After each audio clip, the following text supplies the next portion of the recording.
नमस्कार मित्रांनो, मी वैभव कुलकर्णी. तुम्ही बघत आहात स्वनिर्मिती. मित्रांनो, कधीकधी असं होतं की एखादा सिनेमा चांगला नसावा असं आपल्याला वाटतं आणि आपण तो बघत नाही. पण कालांतरानं कधीतरी आपल्या तो बघण्यात येतो किंवा ऐकण्यात येतो आणि बघितल्यानंतर असं वाटतं की आपण त्यावेळेला का नाही बघितला. तुमचं असं होतं का कधी? माझं असं झालं आहे. मला अशा एका सिनेमाबद्दल बोलायचं आहे. सॅम बहादूर. सॅम बहादूर चा ट्रेलर मी बघितला होता जेव्हा तो रिलीज झाला, तेव्हा 2000 मला वाटतं 23ला असेल. आणि मला तो काही एवढा एंगेजिंग नव्हता वाटला. म्हणजे विषय इंटरेस्टिंग होता, विकी कौशल ते कॅरेक्टर हे इंटरेस्टिंग वाटलं होतं, पण मांडणी एवढी काही रंजक नव्हती वाटली. ह्या कारणामुळं मी तो बघितला नव्हता आणि थोड्या अपेक्षा जास्त होत्या. त्याचं कारण मी शेवटी सांगतो. तर तो बघायचा राहिला होता आणि परवा G5 चालता चालता मला दिसला. मग म्हटलं जस्ट बघूया कसं आहे. आणि बरं वाटलं, थोडं थोडं पुढं ढकलत बघितलं तर मग सुरुवातीपासून बघितला आणि मला तो खूप आवडला. सॅम बहादूर हा अतिशय सुंदर सिनेमा आहे. म्हणजे बायोपिक म्हणून तर आहेच, एक सिनेमा म्हणून सुद्धा सुंदर सिनेमा आहे. कारण त्याची पटकथा, त्याचे संवाद, दिग्दर्शन, सिनेमॅटोग्राफी, लोकेशन्स, कास्टिंगबद्दल बोलतो मी अजून. पण विकी कौशलचं जे कॅरेक्टर आहे, आपल्यातून सगळ्या गोष्टी जमून आल्यात आणि बघताना कुठेही असं आपण बायोपिक आहे म्हणून ते डॉक्युमेंटरी सारखं झालं आहे का, तर अजिबात कुठेही झालेलं नाही. सिनेमाचा जो दर्जा असायला पाहिजे तो त्याला पुरेपूर आहे. आणि मग मला असं वाटलं की मी का नाही बघितला त्यावेळेला. विकी कौशलचे मी जेवढे सिनेमे बघितलेत, प्रत्येक सिनेमामध्ये तो वेगळाच दिसलाय म्हणजे त्याचा गेटअप तर आहेच वेगळा, पण त्यानं कॅरेक्टर जे कॅरी केलं आहे ना, ते प्रत्येक सिनेमात मला वेगळं दिसलं. असा कधी जसा आपल्याला प्रत्येक सिनेमात सलमान खान दिसतो तसा विकी कौशल कधीच दिसत नाही. पण म्हटलं एखादा माणूस व्हरायटी करून करून किती करू शकतो, काहीतरी त्याला मर्यादा येईलच ना. आणि हे माझं म्हणणं मला खोडून काढल्यासारखं वाटलं सॅम बहादूर बघताना विकी कौशलनं. कारण त्यानं जे मला वाटतं त्यानं सॅम मानेकशॉ यांचा अभ्यास तर निश्चितपणे केला असेल. त्यांचं व्यक्तिमत्व आणि सगळ्या गोष्टींचा, त्यांची लकब, त्यांची चेहऱ्याची ठेवण, म्हणजे स्वभावामुळं चेहऱ्यावर येणारे एक्सप्रेशन आणि त्यामुळे जसा चेहरा होतो त्या गोष्टी, ह्या सगळ्याचा त्यानं खूप बारकाईनं अभ्यास केलेला दिसतो. आणि त्याच्यामुळं त्याचे आत्तापर्यंतचे जे त्याने साकारलेले कॅरेक्टर्स आहेत, संजूपासून छावापर्यंत आपण त्याला बघतोय, प्रत्येक सिनेमामध्ये काहीतरी वेगळं केलं. तर हे त्यापेक्षाही वेगळं मला वाटलं. आता छावापर्यंत मी बोलतो कारण छावा मी बघितलेला आहे म्हणून, पण हा त्याच्या आधीचा सिनेमा आहे, पण तो बघायचा राहिला होता. तर मला हे कॅरेक्टर खूप वेगळं वाटलं. त्याची संवाद फेक, त्याची बॉडी लँग्वेज, दात, त्याचे ज्या पद्धतीने गेटअप केले, त्याला लेन्सेस वगैरे ज्या लावल्यात. आणि आपण विकी कौशलला विसरून जातो आणि सॅम मानेकशॉच आपल्याला तिथं दिसतात. हे विकी कौशलचं यश आहे. जिथं मी छावाच्या यशानंतर आणि ते मी बघितल्यानंतर ही फिल्म बघितली, तरीसुद्धा मला त्याच्यामध्ये विकी कौशल दिसला नाही आणि सॅम मानेकशॉ दिसले. हे विकी कौशलचं यश आहे. त्याच्यामध्ये पत्रकारबाईंपासून ते इंदिरा गांधींपर्यंत सगळ्यांना बिनधास्त स्वीटी म्हणणे, ह्या ज्या त्यांच्या गोष्टी आहेत ना, म्हणजे त्याचं क्रेडिट माहिती नाही की विकी कौशलला किती द्यायचं आणि त्याच्या लेखक दिग्दर्शकांना किती द्यायचं, पण ते खूप भारी वाटते. म्हणजे आपल्यासमोर इंदिरा गांधी असतात. इंदिरा गांधींबद्दल आपण खूप ऐकलेलं आहे किंवा एक आपल्या प्रत्येकाच्या मनात त्यांची एक प्रतिमा, लार्जर दॅन लाईफ अशी प्रतिमा आहे. आणि त्यांना हा माणूस सिटी सहज म्हणून टाकतो. आणि ह्या गोष्टी बघायला गमतीदार वाटतात आणि कुठेही अशा खोट्या नाहीत वाटत, खऱ्या वाटतात. तर हे खरं वाटण्या इतकं चांगलं करणं किंवा रिअलिस्टिक करणं हे चॅलेंजिंग असतं आणि ते विकी कौशलनं त्याच्यामध्ये केलेलं आहे. सॅम मानेकशॉच्या बायकोचा रोल म्हणजे सिलूचा रोल केला आहे सानिया मल्होत्रानं. तीसुद्धा प्रत्येक सिनेमात वेगळी दिसली आहे. म्हणजे असं एखादी हिरोईन असेल तर आपण प्रत्येक सिनेमामध्ये आपल्याला तीच वाटते, तर तसं तिचं नाही वाटत. प्रत्येक सिनेमामध्ये तिचंही विकी कौशलसारखंच आहे साधारण. कॅरेक्टर वेगळं आहे आणि ते प्रत्येक कॅरेक्टर तिनं वेगळ्या पद्धतीनं साकारलेलं आहे. सेम तसं याच्यामध्ये सुद्धा जाणवतं. खूप वेगळी दिसली आहे, छान दिसली आहे, परफेक्ट वाटली आहे. म्हणजे वाटते की हां बाबा ही सॅमची बायको असू शकते. सॅमसारख्या बिनधास्त व्यक्तिमत्वाबरोबर अशीच व्यक्ती असू शकते. म्हणजे हेच व्यक्तिमत्व तिथं परफेक्ट असू शकतं हे आपल्याला कन्व्हिन्स होतं. अशा पद्धतीनं तिनं काम केलं आहे. तिची इंदिरा गांधींबद्दलची जेलसी ज्या सटल पद्धतीनं दाखवली आहे ना, ती खूपच भारी आहे. म्हणजे आपल्याला खूप असं सिरियलमध्ये दाखवतात तसं भडक पद्धतीनं ती आणलेली नाही समोर, पण सहजपणे पुसटशी अशी जी दाखवली आहे ना, ती फार प्रभावी आहे. आणि त्याचं क्रेडिट दिग्दर्शकाला द्यावं लागेल. कारण कुठलीही गोष्ट अशी आवर्जून आपल्या प्रेक्षकांच्या तोंडावर फेकून न मारता सहजतेनं ती त्यांनी दिलेली आहे. आणि त्याच्यापैकी हा एक भाग आहे की सिलूला इंदिरा गांधींबद्दल वाटणारी जेलसी. म्हणजे इंदिरा सॅमबरोबर बोलत असेल किंवा इंदिरा सॅमकडे बघतीये त्यावेळेला हिच्या रिॲक्शन्स आणि ह्या सगळ्या गोष्टी ज्या सूक्ष्मपणे टिपल्यात ना त्या कमाल आहेत. सॅमचा बेदरकारपणा म्हणण्यापेक्षा बिनधास्तपणा किंवा कॉन्फिडन्स, त्यांची कामावरची निष्ठा, त्यांची स्वतःच्या विचारांवरची निष्ठा आणि सगळ्यांना समान लेखण्याची वृत्ती, ह्या सगळ्या गोष्टी खूप प्रभावी आहेत. म्हणजे आपल्याला असं वाटतं की हे गुण कुठेतरी आपण घेतले पाहिजेत, इतके ते भारी वाटतात. आणि अर्थात त्याचं क्रेडिट पुन्हा विकी कौशल आणि दिग्दर्शकाला की त्यांनी ते त्या पद्धतीनं साकारलेत. पंडित नेहरूंचं कॅरेक्टर काय फारसं रिअल वाटलं नाही. कुणी केलं त्या कलाकाराचं नाव माहिती नाही, म्हणजे मी चेक केलं नाही. पण पंडित नेहरू खूप दुबळे वाटले म्हणजे ह्या फिल्ममध्ये.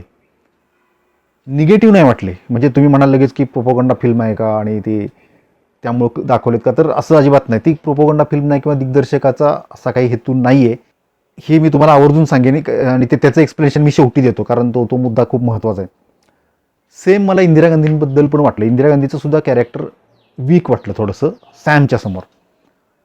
मान्य आहे की सॅम हा हिरो आहे, पण तो विकी कौशल आहे ना. विकी कौशल जर आहे तर त्याच्यासमोर बाकी कॅरेक्टर मुद्दाम अशी वीक करायची गरज आहे का, तर मला वाटतं की नाही. ती कुणीही केली असती तरी सुद्धा ती विकी कौशलचं म्हणजे सॅमचं कॅरेक्टर असं वरतीच राहिलं असतं. तर त्याची काही रिस्क नव्हती असं मला वाटते. म्हणजे ती जर जाणीवपूर्वक तशी वीक केली असतील तर. दुसरं मला एक जाणवलं, आपले मराठी कलाकार उदय सबनीसांचं त्याच्यामध्ये एक छोटासा रोल आहे. छोटासा म्हणजे एकच शॉट आहे छोटासा आणि एकच छोटासाच डायलॉग आहे. काही सेकंदाचाच असेल, 10 ते 15 सेकंदाचा असेल, पण त्याच्यामध्ये त्यांनी जे काही केलं आहे ना, तिथं मराठी कलाकाराची ताकद दिसून येते. म्हणजे ते त्याच्यामध्ये सॅम न म्हणता श्याम म्हटलेत एक कॅरेक्टरचा. म्हणजे तेवढ्या छोट्या 10 सेकंदाच्या रोलसाठी पण त्यांनी विचार केलेला दिसला. मंत्री आहेत ते त्याच्यामध्ये, श्याम म्हणतात. त्यांची काही अभिनय जो आहे हातवारे त्यावेळेला ते खूप काही सांगून जातात. जसं काही त्यांनी असा विचार केला की मला बाबा 10 सेकंदच मिळत आहेत, तर त्याच्यामध्ये मला 10 मिनिटाचा कंटेंट ओतायचं आहे, असा विचार करून त्यांनी ते कॅरेक्टर केले असं मला बघताना जाणवलं. म्हणजे असं नाही की सामान्य प्रेक्षकांना ते खूप लक्षात राहील, जसं उपेंद्र लिमयेचं ॲनिमलमध्ये लक्षात राहिलं होतं, असं माझं म्हणणं नाही. पण जे चोखंदळ प्रेक्षक आहेत त्यांना ते बरोबर नोटीस होईल की अरे जाता जाता यांनी किती छान काम केले. आणि ते बघितल्यानंतर असं वाटलं की अरे पंडित नेहरूंच्या कॅरेक्टरसाठी एखादा मराठी कलाकार जरी घेतला असता कोणी, तरी त्यांनी ते खूप छान केलं असतं असं वाटून गेलं. माहिती नाही कदाचित मराठी कलाकार पण असेल, कारण मी त्यांचं काही नाव बघितलं नाही. पण उदय सबनीसांकडे बघितल्यावर असं वाटलं की अरे खूप दमदार कलाकार आपल्याकडे, त्यापैकी एक जरी घेतला असता तर नेहरूंचं कॅरेक्टर खूप छान झालं असतं. समोरच्या अँगलनं नेहरू वाटत पण नाहीत, हा एक भाग झाला. आणि पंडित नेहरू होते ते शेवटी देशाचे पहिले पंतप्रधान होते आणि खूप मोठा त्यांचा ऑरा होता काही म्हटलं तरी. तो सगळा त्याच्यामध्ये मिसिंग वाटत होता. एक कोणतरी सामान्य माणूस खुर्चीवर बसवला आहे आणि चला तुम्ही पंतप्रधान, अशा टाईपचं थोडंसं ते कॅरेक्टर मला वाटलं. मला असं वाटतं की तिथे एक दमदार कलाकार पाहिजे होता आणि तो मराठी कलाकार असू शकला असता. इंदिरा गांधींचं आता मी अलीकडेच कंगना राणावतचा इमर्जन्सी बघितला होता. त्याच्यामध्ये साकार केलेली इंदिरा कंगना राणावतनं, तीसुद्धा मला कुठेतरी कमीच वाटली होती. पण त्याच्यापेक्षा ही अजून खूप कमी अशी वाटली. हे थोड्याशा उणीवा मी सांगतो याच्यासाठी की म्हणजे याचा अर्थ पूर्ण सिनेमावर त्याचा काय परिणाम झाला का, तर नाही, फारसा नाही. जस्ट मला वाटलं की अरे एवढं परफेक्ट जर प्रॉडक्ट आहे तर त्याच्यामध्ये ह्या सगळ्या गोष्टी अजून होऊ शकल्या असत्या. सॅम बहादूरमधली गाणी खूप छान आहेत. जी काही 2-3 गाणी आहेत ती बघायला छान वाटतात, ऐकायला छान वाटतात. असं वाटत नाही की अरे गाणी का आलीत, मला पुढची स्टोरी बघायची आहे, असं वाटत नाही. म्हणजे ते त्या गाण्यांचं यश आहे, संगीतकाराचं यश आहे आणि ती गाणी करवून घेणाऱ्या दिग्दर्शकाचं सुद्धा यश आहे. लोकेशन्स, सिनेमॅटोग्राफीबद्दल तर मी बोललोच, ती खूप सुंदर आहेत. आता महत्त्वाच्या मुद्द्याकडे येतो की प्रोपोगंडा फिल्म म्हणून त्याला ट्रीट केलेली नाही वगैरे असं मला का वाटतंय ते मी सांगतो. त्याच्यासाठी फ्लॅशबॅक की मी ट्रेलर बघून सिनेमा बघायचा का नाकारला होता. मी मुळात ट्रेलर का बघितला होता, तर मेघना गुलजारचा सिनेमा येतोय असं म्हणून मी तो ट्रेलर बघितला होता. कारण मेघना गुलजारचा मी फॅन आहे राजी बघितल्यापासून. राजीबद्दल पण मी थोडक्यात बोलतो. आणि तो ट्रेलर मला खूप काही भारी वाटला नाही. ज्या दोघा ठिकाणी अजून बघितला त्यांनाही तो काही एवढा आवडला नव्हता. आणि मग मी विचार केला की चला मेघना गुलजार आपल्या आवडत्या दिग्दर्शिका आहेत, पण त्यांचं प्रत्येकच फिल्म त्या दर्जाची होईल राजीसारखी असं काही नाही, ही थोडीशी फसलेली असू शकते, आपण नको वेळ वाया घालवायला असा विचार केला होता. म्हणजे काय की मेघना गुलजार असल्यामुळं माझ्या अपेक्षा खूप वाढल्या होत्या आणि त्या ट्रेलरमधून पूर्ण होत नव्हत्या, म्हणून तो मी सिनेमा बघितला नव्हता. सिम्पल ही माझी गोष्ट आहे. आणि जेव्हा आता 1.5-2 वर्षानंतर मी तो सिनेमा बघतो त्यावेळेला मी पूर्ण विसरून गेलो होतो की हा मेघना गुलजारचा सिनेमा आहे. आणि पूर्ण सिनेमा बघेपर्यंत माझ्या हे लक्षात नव्हतं. सिनेमा बघून झाल्यानंतर शेवटी जेव्हा नाव वाचलं तेव्हा मला वाटलं की अरे सिनेमाभर मला जो अनुभव येतोय तो एवढा छान काय, कारण मेघना गुलजार आहेत. आता ही प्रोपोगंडा फिल्म का नाही आहे आणि नेहरू आणि इंदिरा गांधींचं कॅरेक्टर पर्पजली वीक केलं असं का नसावं हे सांगतो. त्याचं कारण म्हणजे राजी ही माझी आवडती फिल्म का आहे हे याच्या कारणात त्याचं कारण दडलेलं आहे. राजी म्हणजे मागच्या दशकभरातली जरी फिल्म मला विचारली की सगळ्यात छान कुठली फिल्म, तर मी राजीचं नाव घेईन. कारण भारत पाकिस्तान सारखा विषय त्याच्यामध्ये घेतला आहे आणि भारत पाकिस्तान म्हटलं की मॅच म्हणलं तरी आपण शड्डू ठोकून बघायला बसतो टी व्ही समोर. एवढं आपल्यामध्ये ते शत्रुत्व भिनलेलं असतं आणि हाणामारी आणि हिंसा आपल्यामधली जागृत होतेच. असं असताना राजी बघताना एका बाजूला भारत दाखवला, एका बाजूला पाकिस्तान दाखवला आहे. त्याच्यामधल्या त्या खुफिया एजन्सीज आणि त्या काय गुप्तचर वगैरे ह्या गोष्टी, गुप्तचर संघटना, ह्या सगळ्या गोष्टी कशा काम करतात त्याच्याबद्दलची फिल्म आहे. आणि अख्ख्या फिल्ममध्ये आपल्याला कोणीही व्हिलन वाटत नाही, कोणीही निगेटिव्ह कॅरेक्टर वाटत नाही, कोणाचाही आपल्याला राग येत नाही की हा पाकिस्तानचा आहे म्हणून त्याचा राग, असं कधीही होत नाही.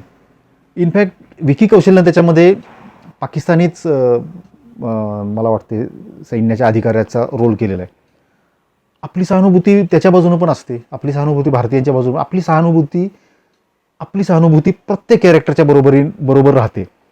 म्हणजे इथं त्याने देशांच्या ज्या बॉर्डर्स आहेत त्या पुसल्यात अक्षरशः, आणि तिथली माणसं जी आहेत, प्रत्येक कर्तव्य पार पाडणारी माणसं ती त्याने अशी वर आणलीत. आणि हे काम अजिबात सोपं नाही आहे जे मेघना गुलजारनी राजीमध्ये केलं आहे.